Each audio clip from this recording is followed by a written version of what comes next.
The Kick-Off Breakfast Show. Welcome back to the Kick-Off Sports Breakfast Show with Damian on your Saturday morning, and let's talk football now, and let's welcome into the show the chairperson of the Kapiti Coast United Football Club, Andrew Elms, better known as Elmo. G'day, mate. How you going, Damian? Hi, everybody. I'm doing well, mate. How are you doing since the last time we talked? Oh, there's been lots happening. I suppose with the change to levels, and a lot of people will see a lot of freedom, and we've obviously got a lot of club members amping to kick a ball and expect it to happen. I think it's almost like we've been set at a red light at the traffic lights for 7 weeks, and now we're on amber, and hopefully it's going to be a shorter wait. Oh, definitely, and I can only imagine those people tuning their horns behind us. Hey, mate, you're right. There has been a lot happen. We've dropped in levels. We've had the government have released some funds to help support sport. Let's talk about those levels first. What does level 2 mean for you guys? Is it going to be segregated trainings? How are you guys taking that approach? It's a hard one at the moment. I suppose we're in an important state of having an initial phase of preparation before any play can commence. We're in obviously for many sports, same as everybody else, we're in a get ready phase. We have to put in place what is needed to commence safely. As training numbers can increase, sports will enter a prepare to play phase to get athletes ready to come. And I think the biggest thing is, obviously, with changing levels, it's important that everybody is patient and help New Zealanders to be safe. We don't want sport to be the reason we go backwards in alert levels, and we just have to be cautious. Oh, absolutely. Within reason, because, it is sport at the end of the day. One of the biggest things is going to be contact tracing, just in cases. How are you guys going to counter that one? There are many measures. I mean, contact tracing is one of them. Obviously, segregation, we can only have groups of 10, which includes any coaching staff. This is for trainings. If a coach, obviously there's 11 players in a football team and usually a greater squad, if the coach can only train with 9 of them, but we will obviously have to tick off the boxes for protocols for hygiene and spacing and the likes. It's going to be. Yeah, we've got to do it once and do it right. And obviously we've been talking to New Zealand Football and Sports Wellington and obviously KCDC, and Kat at KCDC has been great, just with the advice on the grounds, what we can do and what we can't do.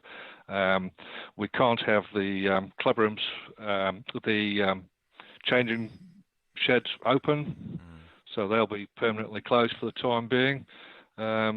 It's a lot is happening with a bunch of very able volunteers that are obviously got their own day jobs that are trying to sort through this myriad of kind of hurdles that we've got to jump through to actually to be ready for kickoff. Oh, absolutely.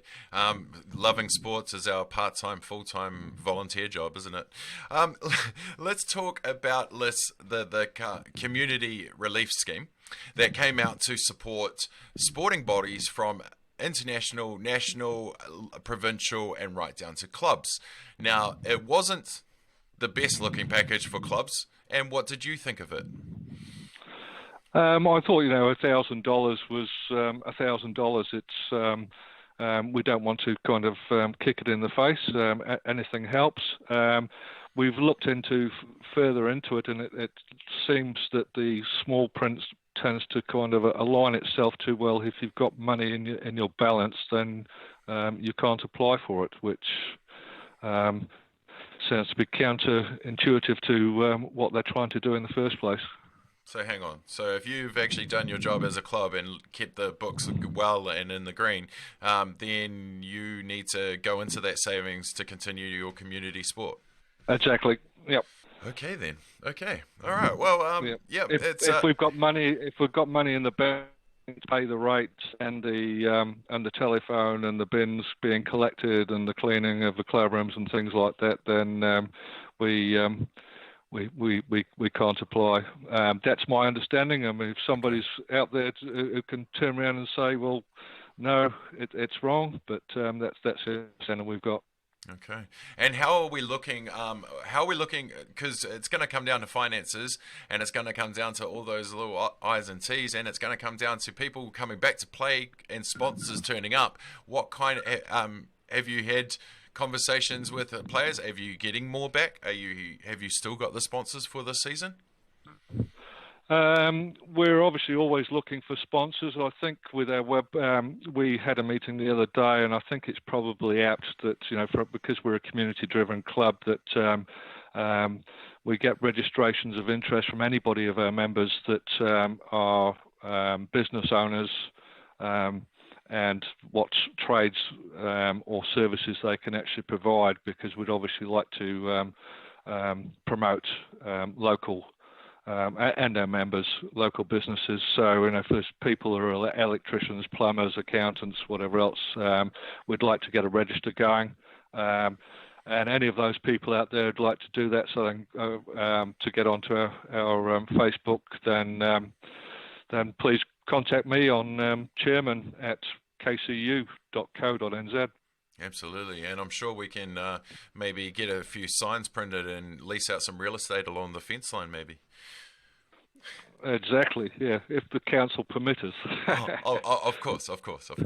Well, Elmo, I really appreciate your time this morning to talk football, mate. Go well over the next couple, and we'll catch up soon than later, and hopefully we've got a firm date in mind for the kickoff of the season. Yeah, I think we're pretty much in a wait till the 25th of May, especially on the junior side of things. We won't be starting training until after we've had confirmation from there regarding changing levels or where to from there, so we can get the protocols right. Well, go well, my friend. Look after yourselves. Yep. Take care, Damian. Cheers.